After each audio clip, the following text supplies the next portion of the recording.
glad I really appreciate the fact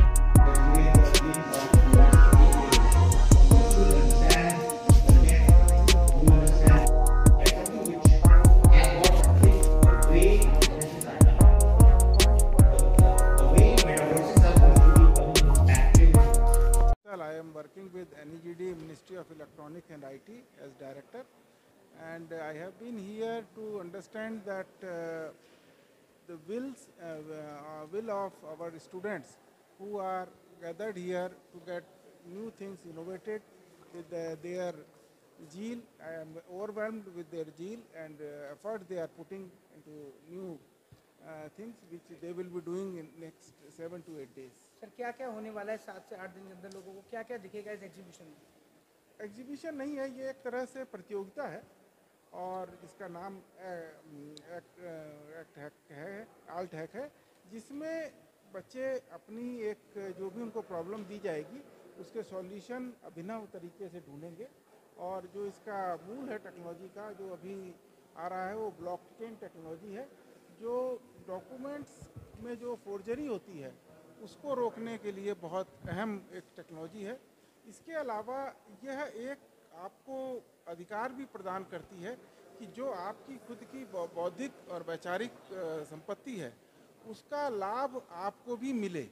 अभी तो आपने कोई चीज़ करी, किसी भी सोशल मीडिया प्लेटफॉर्म पर डाल दी, उससे आपको कोई आमदनी नहीं होती, लेकिन जब इसका वृहद रूप आएगा तो यह एक तरह से जो भी इसमें कंट्रीब्यूट करेगा उसको भी इसको फ़ायदा मिले, पहुँचे। सर आपको क्या लगता है कि इस तरीके के कॉम्पिटिशन्स की कितनी ज़रूरत है यंग स्टूडेंट्स की? बहुत। देखिए, वैसे तो आज विश्व रीडिंग डे है, वर्ल्ड रीडिंग डे, लेकिन केवल रीडिंग से नहीं काम चलेगा, करने से होगा। तो जब बच्चे इस तरह से इकट्ठा होते हैं तो उनके दिमाग में जो बाउंड्रीज होती हैं, जो दीवारें होती हैं, वो टूटती हैं, एक दूसरे से सीखते हैं, तो ये एक बहुत अच्छा माहौल प्रदान करता है। जैसा कि अभी आपने देखा कुछ बच्चों ने यह जाहिर किया कि वो एंटरप्रेन्योर बनना चाहते हैं, तो निश्चित रूप से जब वो यहाँ पर सीखेंगे, लोगों से कुछ आर्ट और साइंस दोनों चीज़ सीखने को मिलेगी, लोगों को कैसे उनको एंटरप्रेन्योर बनने के लिए क्या क्या स्टेप लेने पड़ेंगे, तो निश्चित रूप से यह लाभकारी होगा। थैंक यू सर ये लगा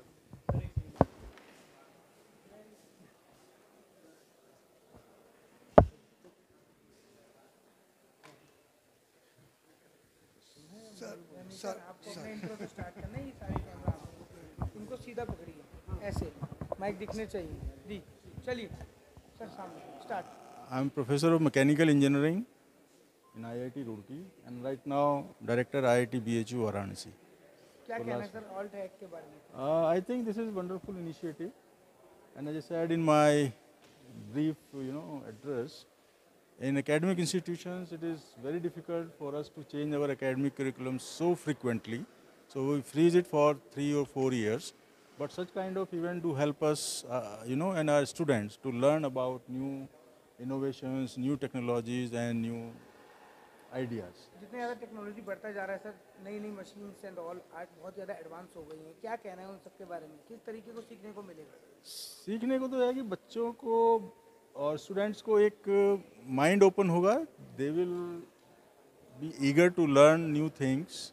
हो सकता है कि आज जो वो यहाँ सीखे 6 महीने बाद लगे कि ये पुराना हो गया, अब कुछ नया सीखना है। अभी आर्टिफिशियल इंटेलिजेंस की बात कर रहे हैं, अभी गवर्नमेंट ने क्वांटम कंप्यूटिंग शुरू कर दिया है, तो जो एआई पे काम कर रहे हैं उनको लगता है क्वांटम पे जाऊँ या एआई पे कंटिन्यू करूँ। So such kind of thing do happen. इस चक्कर में बहुत ज़्यादा छटनी भी हो रही है। नहीं, ऐसा नहीं है, छटनी नहीं हो रही, ये सीखने का, नई टेक्नोलॉजी का नया मौका मिल रहा है।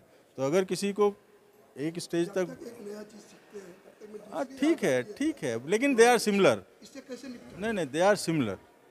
हाँ, अगर आप इंटेलिजेंट हैं, अगर आपको किसी चीज़ का आइडिया है कि आप प्रॉब्लम को हैंडल कर सकते हैं, तो अगर टेक्नोलॉजी में थोड़ा बहुत डिफरेंस भी है, नए नाम से आ रही है, न्यू नेम इज़ गिवन। मैंने 89 में अपना मास्टर्स किया था, तब मैंने आर्टिफिशियल इंटेलिजेंस में काम किया था और अब भी कर रहे हैं। तो पुराना ऐसा नहीं है कि जो है तो चला गया, बट थिंक इम्पैक्ट आएगा। जो स्टूडेंट्स यहाँ पे आए हैं, जो अटेंड कर रहे हैं, at least they will learn about blockchain technology which is one of the emerging area, तो definitely it will make an impact. नहीं, प्रचलित है, प्रचलित है। This is about capacity building. कुछ गिने चुने लोगों के पास है वो क्षमता, लेकिन जो हमारे स्टूडेंट्स हैं उनको हमें फ्यूचर रेडी करना है, so that they should also know what is blockchain technology. हाँ, बिल्कुल है, बिल्कुल है, थैंक यू सर। बिल्कुल। आइए आइए जी, ऊपर mic. Sir start with your intro in Hindi. मैं doctor Jayjeet Bhattacharya, president centre for digital economy policy research. ये एक थिंक टैंक है जो आगे के जितने भी टेक्नोलॉजीज आते हैं उनका रेगुलेशन पे क्या उनका इम्पैक्ट है और कैसे ये टेक्नोलॉजी बढ़ाया जाए देश में, तो इन चीज़ों पे हम ध्यान देते हैं। सर आज जो IIT दिल्ली में इसका इनोग्रेशन हुआ है, क्या पर्पस है और कितना आगे तक इसको चलाएंगे? अब जैसे मैंने अभी यहाँ पे इनाग्रेशन में बताया कि जो हमारा जो फ्यूल है इन टेक्नोलॉजीज़ का, वो मेन फ्यूल है लोग, जो स्किल्स हैं। तो इसकी अभी भी देश में बहुत कमी है। जैसे जो स्पेशली जो नए टेक्नोलॉजीज़ हैं, जैसे ब्लॉकचेन है, Web3 है, इसमें बहुत कम हमारे पास लोग हैं। तो ऐसे जो इवेंट हो रहे हैं और जो इनिशिएटिव्स हो रहे हैं जो आज IIT में हुआ है, इसके कारणवश हमें बहुत सारे लोग ऐसे मिल सकते हैं जो फुल्ली ट्रेंड हो, जो वर्ल्ड क्लास हो। और एक तो ये है कि हमें लोग चाहिए, दूसरा हमें ये भी चाहिए कि एंटरप्रेन्योर्स जो ये टेक्नोलॉजी लेके उसके ऊपर बिजनेस मॉडल्स बनाएं। अगर हमारे पास सिर्फ टेक्नोलॉजी है और कोई बिजनेस मॉडल नहीं है, उसका कोई मतलब नहीं है। फिर तो हम जैसे हम 1980-90 में थे कि हम लोग बाहर भेज रहे हैं कि वो बाकी कंपनीज़ के लिए वो डेवलप करें, तो वापस हम उसी स्थिति में आ जाएंगे। तो हमें तकनीकी लोग भी चाहिए और हमें एंटरप्रेन्योर्स भी चाहिए जो टेक्नोलॉजी लेके उसके ऊपर बिजनेस बना सकें, और जिसके कारण हमें इंडिया में ज़्यादा नौकरी मिले, इंडिया से टेक्नोलॉजीज़ बने, इंडिया से चीज़ें बाहर जाएं। उसका जो प्रारंभ है वो यहाँ से शुरू हुआ है। आखिर वो कौन सा कारण है कि IIT से निकल के लोग और USA UK चले जाते हैं और वहाँ जा कर के काफ़ी नाम कमा लेते हैं? यहाँ क्यों नहीं हो पाता है? इतना तो रीडिंग दिया है, आखिर हम में कौन सी वो कमजोरी है? आप जैसे आपने बताया, इसमें कोई जो स्टूडेंट्स की कोई कमज़ोरी है नहीं। अगर आप कमज़ोरी देखें तो ये सिस्टम की कमज़ोरी है। जैसे हमारे पास कैपिटल नहीं है, अगर जो हमें पूंजी चाहिए कुछ नया शुरू करने के लिए, वो कम है इंडिया में। इसलिए आप देखेंगे कि जो बड़े बड़े सिस्टम्स हैं बाहर के देश में, वो बड़े बड़े कंपनियां बनाते हैं, जैसे गूगल, माइक्रोसॉफ्ट, ये सब चीज़ें बनाते हैं, फेसबुक। इंडिया में जितने भी बड़े चीज़ें हैं वो आप देखेंगे सरकार बनाता है। UPI देखिए, आधार देखिए, ये कौन बना रहे हैं? सरकार बना रहा है, क्योंकि सरकार के पास उतना पूंजी है। तो हमें धीरे धीरे हमें देश में और पूंजी आ रहे हैं, जो वेंचर कैपिटलिस्ट हैं, PE फंड्स हैं, ये सब पूंजी अब इंडिया में डाल रहे हैं। तो उस कारणवश आप देखेंगे धीरे धीरे इंडिया से भी बहुत डेवलपमेंट हो रहा है, प्रोग्रेस हो रहा है। अगर आप IIT दिल्ली में देखें, जोमेटो IIT दिल्ली से बना हुआ है। ऐसे काफ़ी सारे कंपनीज़ है, फ्लिपकार्ट है, वो IIT दिल्ली से बना हुआ है। ये सारे कंपनीज़ फिर IIT दिल्ली और बाकी जो एंटरप्रेन्योर्स इंडिया के वहाँ से आ रहे हैं, क्योंकि अभी उनके पास पूंजी आ रहा है जो पहले था नहीं। The event done under the aegis of IIT Delhi and initiated by the IBC is a landmark event in the field of technology. All of you know that how technology is changing everyday basis, and India is poised to embrace almost all the emerging technologies in a big way. If you look at the government policies today, the most progressive is with the technology. So therefore, the students who will constitute the future generation of the technology leadership should be able to understand, comprehend and appreciate the inroad of the technology that is going to make to the society. Only they will be able to be in a position to contribute to the society at large. After all, technology doesn't mean it will give only the business solution. It has a lot of responsibility to the society as well. So a lot of societal problems can be very well solved by the new technologies. And this will be probably one of the key takeaway from them from this particular event.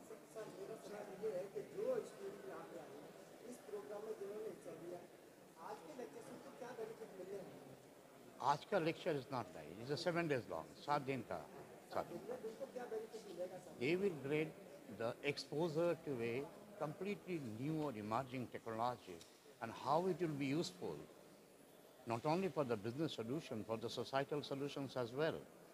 And they will be in a position to create what we call public infrastructure, technology infrastructure in a better manner. Because some of them will be the regulators of tomorrow also. Many of them may join the civil service also. So for them it is a profound knowledge to contribute to the society, not only to the business but also to the society. That is what we are looking for. CDEP, the organization that I represent currently, is totally devoted to the promotion of the digital economy, the digital solution. And our focus is exclusively on how this digital solution can bring the greater advantage to the largest number of the people of the society. So that is why we are looking forward a lot of takeaway from the student for this event. 7 दिन तक चलने वाले इस seminar में आज क्या जो हुआ है उससे छात्रों को बदलती परिवेश में क्या लाभ मिलेगा?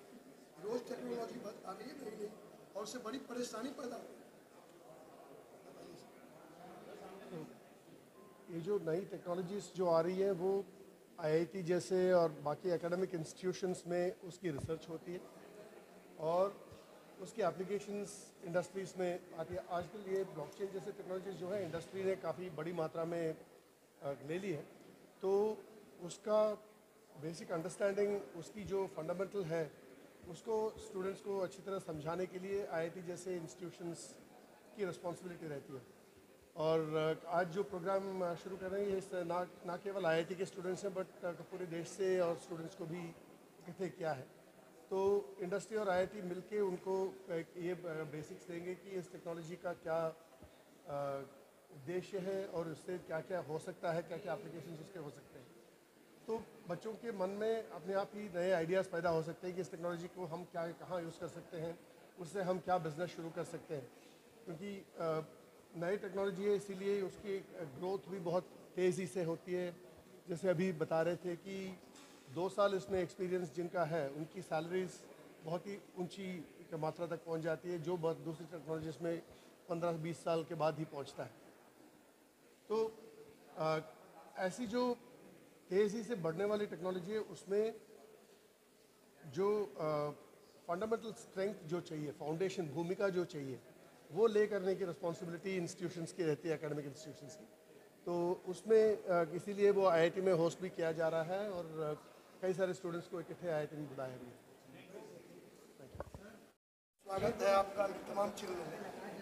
आप सीईओ हैं जी। जी, आप अपना हिंदी में बोलूँ या इंग्लिश में? हिंदी में। मैं इंग्लिश में थोड़ा कंफर्टेबल हूँ, चलेगा? मिला जुला के ठीक है, मिला जुला के। First of all thank you everyone for coming. ठीक है, माय नेम इज़ अभिषेक पिटी। मैं हार्वर्ड से एमबीए किया है मैंने बॉस्टन में और मैंने 2 टेक्नोलॉजी स्टार्टअप्स की हैं और मेरी पढ़ाई यहाँ पर और अमेरिका में हुई। यहाँ पर अभी ये प्रोग्राम का ऑब्जेक्टिव ये है, हमें 10 लाख बच्चों को एमर्जिंग टेक्नोलॉजी में एजुकेशन देना है। उनको दुनिया भर में जितनी हाई पेइंग जॉब्स हैं वहाँ पर जॉब दिलानी है। जितने लोग एंटरप्रेन्योर बनना चाहते हैं, बिजनेस करना चाहते हैं एमर्जिंग टेक्नोलॉजी में, उनको इन्वेस्टमेंट दिलाना है, उनके आइडियाज़ को बढ़ावा देना है, उनको सपोर्ट देना है। ये सपोर्ट के लिए government of India, ministry of electronics and IT, Abhishek Singh ji जो नेशनल ई गवर्नेंस डिपार्टमेंट के हेड हैं, सीईओ हैं और डिजिटल इंडिया के सीईओ हैं, उनके साथ हमने एमओयू साइन किया है आईबीसी मीडिया ने, जहाँ पर ये जो प्रोग्राम है एजुकेशन का, हैकाथॉन का, इन्वेस्टमेंट्स का, हम 8000 कॉलेजेस में लेके जाएंगे इंडिया भर में। और हमारा गोल सिर्फ एक है, हमें 10 लाख बच्चों को पढ़ाना है एजुकेशन में, एमर्जिंग टेक में। आज के दौर में जो स्कूल में पढ़ाई होती है और जो इंडस्ट्री में रिक्वायरमेंट है जॉब की, उसमें बहुत ज़्यादा गैप है। हम वो गैप को फिल कर रहे हैं। 19,000 कंपनियां जो दुनिया भर में हैं जो यहाँ पर हायर करना चाहती हैं, ये बच्चों के पास अपॉर्चुनिटी जो है वो 2 साल में करीबी 80 लाख और 1 करोड़ के ऊपर सैलरी कमा सकते हैं। तो ये अपॉर्चुनिटी दुनिया की हम इंडिया में ला रहे हैं, सारे बच्चों को उनमें एजुकेट कर रहे हैं, उनको स्किल दिला रहे हैं so that they can get the jobs globally. आपको क्या लगता है अभी जो टेक्नोलॉजी है वो कितनी मात्रा में नहीं होगी, हमें आप टेक्नोलॉजी लाएंगे इससे कितना बेनिफिट होगा स्टूडेंट? और फिर जो उस टेक्नोलॉजी में पहले से जो है उनकी तो छटनी होगी, क्योंकि न्यू टेक्नोलॉजी उन्हें आती नहीं।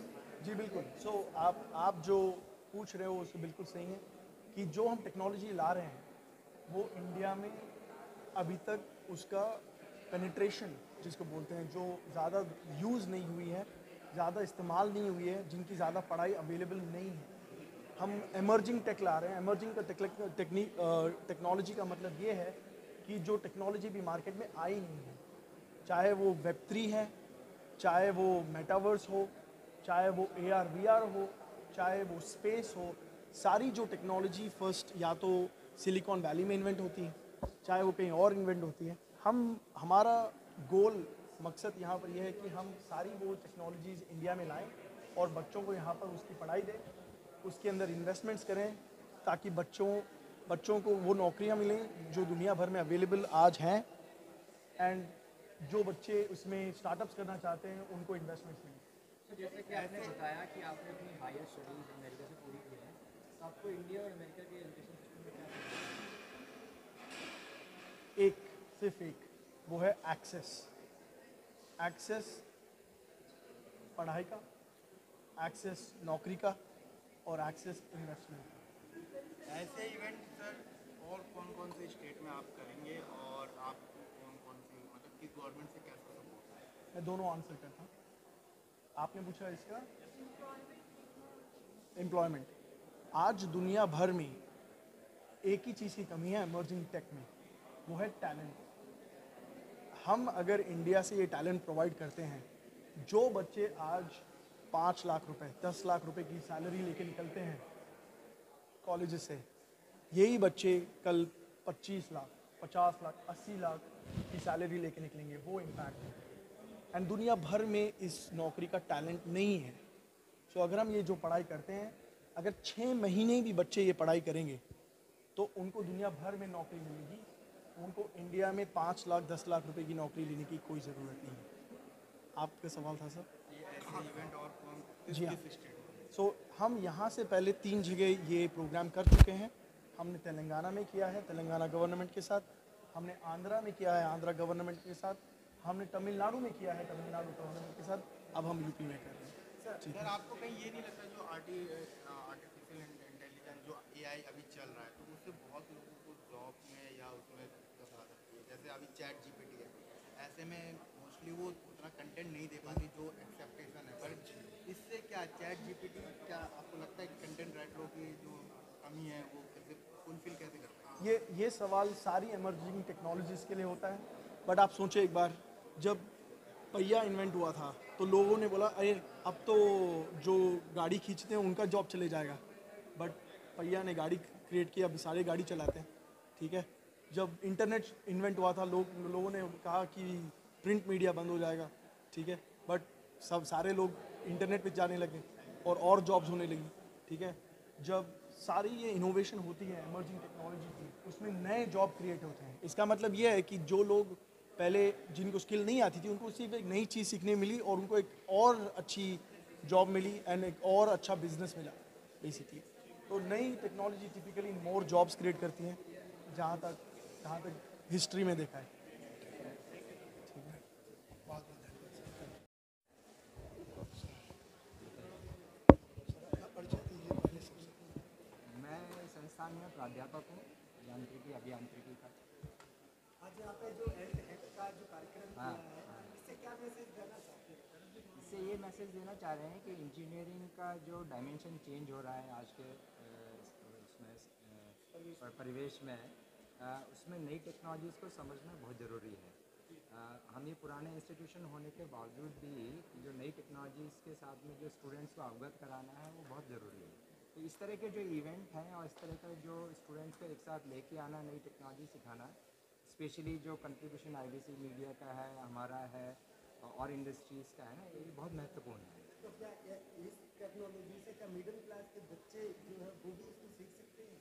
सी टेक्नोलॉजी और बच्चों की क्लास का कोई रिलेशन है नहीं पहली चीज़ तो। सी ज्ञान का इससे कोई लेना देना नहीं है। आप किसी भी तबके से आते हैं, हमारे जैसे इंस्टीट्यूशन में आप देख सकते हैं, मतलब एक रिक्शा पुलर का भी बच्चा पढ़ता है, एक बिजनेसमैन का भी बच्चा पढ़ता है। तो अंडरस्टैंडिंग और नॉलेज का ना उससे कोई लेना देना नहीं, anybody can gain that knowledge. आपको क्या लगता है कि जो टेक्नोलॉजी नई नई आती है, हाँ, कितना कामयाब हो पाएगी? आप आज के प्रदेश में जबकि आप विदेश की शिक्षा नीति देखिए, वो विकसित देश है और अभी हम विकासशील देशों की श्रृंखला में ही आ रहे हैं, तो वहाँ की पढ़ाई और यहाँ की पढ़ाई में क्या डिफरेंस है? और फिर आप वहाँ की जो चीज़ें, वहाँ की टेक्नोलॉजी अभी इंडिया में लेके आ रहे हैं, कितना फर्क लगेगा, कितना बच्चों को मेहनत करनी पड़ेगी? मैं आपको बताता हूँ, मेरा अपना अनुभव बताता हूँ। मैंने अभी 10 दिन पहले ना अमेरिका विज़िट किया था, वहाँ की यूनिवर्सिटीज़ में भी गया था। वहाँ जाने के बाद ना मेरा जो निष्कर्ष निकला था, भारत आके ना हम बहुत आगे जा रहे हैं। हाँ, तो टेक्नोलॉजी ऐसा नहीं कि उनके पास टेक्नोलॉजी है हमारे पास नहीं है, उनके पास नॉलेज है हमारे पास नहीं है, वो कहाँ उसको यूज़ कर रहे हैं, कैसे अप्लाई कर रहे हैं, उसकी वजह से वो आगे हैं। इसमें ज्ञान में और टेक्नोलॉजी में कमी नहीं है, हमारे टैलेंट में कमी नहीं है। आप उसको कैसे अप्लाई करते हैं, वहाँ हमको काम करना है। और हमारे जो बच्चे हैं, विद्यार्थी हैं ना, सारे उस डायरेक्शन में काम कर रहे हैं। इस तरह के जो इवेंट होंगे ना, इनको उस चीज़ के लिए तैयार कर रहे हैं। जैसे सर देखिए, फेसबुक ने कितने लोगों को निकाल दिया। हाँ, वो और भी देख रहे हैं। हम इसलिए मैंने कहा ना कि हमारा देश बहुत आगे और अच्छा कर रहा है, रीज़न बीइंग कि हम इस तरह से लोगों को नहीं निकालते हैं। अब यूके में, USA में वो 500 पे मोनेटाइज कर देते हैं, 3000 घंटा पे, और हमारे लिए देखिए 1000 कर रखे हैं। तो कुल मिला के हम तो उनके गुलाम हैं। तो IT कब जाएगा वहाँ? हाँ, नहीं, हम गुलाम नहीं हैं। मैं आपको इसलिए बताता हूँ कि लोगों के साथ जिस तरह का व्यवहार करना चाहिए हमारे देश में बेहतर आता है। हम मशीनों के साथ लोगों का भी विकास कर रहे हैं ना, हम लोगों की वैल्यू समझते हैं। तो टेक्नोलॉजी से लोगों की वैल्यू बढ़नी चाहिए, टेक्नोलॉजी से लोगों को निकालना नहीं चाहिए। एक तो आप ये देखिए, तो विदेशों में जो हो रहा है हमारे देश में कभी नहीं होगा, क्योंकि हम उसकी वैल्यू समझते हैं। हम अपने लोगों को विदेश से लाई टेक्नोलॉजी से ट्रेन कर रहे हैं ताकि हमारे लोग हमारे यहाँ भी कंट्रीब्यूट करें और उनके देश में भी कंट्रीब्यूट करें। आप देखिए भारतीय किस स्थानों पर विदेशों में काम कर रहे हैं, क्योंकि हमारे यहाँ की जो लर्निंग है ना बहुत अच्छी और मजबूत है। वो हमारे लोगों के ऊपर डिपेंड होकर बहुत सारी सर्विसेज चला रहे हैं। जिससे भी आप मिलिए, आज अमेरिका में ना ऊँचे पद पे ना भारतीय बैठा हुआ है, चाहे कंपनी हो जाए, चाहे गवर्नमेंट हो जाए, चाहे इंस्टीट्यूशन हो जाए। मैंने उनसे जानने की कोशिश की, मतलब ये क्या है, मतलब देन, और किससे पूछा? विदेशी से पूछा कि ये यहाँ क्यों है, आप क्यों नहीं है वहाँ पे? बोला कि इंडियन टैलेंट का जो ग्रोथ है और अंडरस्टैंडिंग है ना, इज़ मच बेटर। तो ये है, ये वैल्यू हम रियलाइज़ नहीं करते भारत में रह के ना। जब आप एक बार बाहर जाके आएंगे ना, मिलेंगे, तब आपको वैल्यू समझ आएगी। और मैं तो हमेशा विश्वास करता हूँ कि हमारे यहाँ बहुत अच्छी प्रगति हो रही है और लास्ट 10 साल में जो परिवर्तन आए हैं बहुत ही उम्दा कहना चाहिए। और जो मतलब डेवलप्ड कंट्रीज़ अप्रिशिएट करती हैं कि जो हम काम कर रहे हैं। हमारे यहाँ जो डिजिटल पेमेंट आज चल रहा है ना, मैंने देखा विदेशों में सिक्के निकाल के देने पड़ते हैं। आप कुछ भी सामान लीजिए, हम तो यहाँ आदी हो गए थे कि एक मोबाइल से सारी परचेज हो जाती है, वहाँ लोगों को आता भी नहीं है। तो जो परिवर्तन आया है ना, वो बहुत आगे है, हम देख नहीं पा रहे। अंतर ये है। धन्यवाद।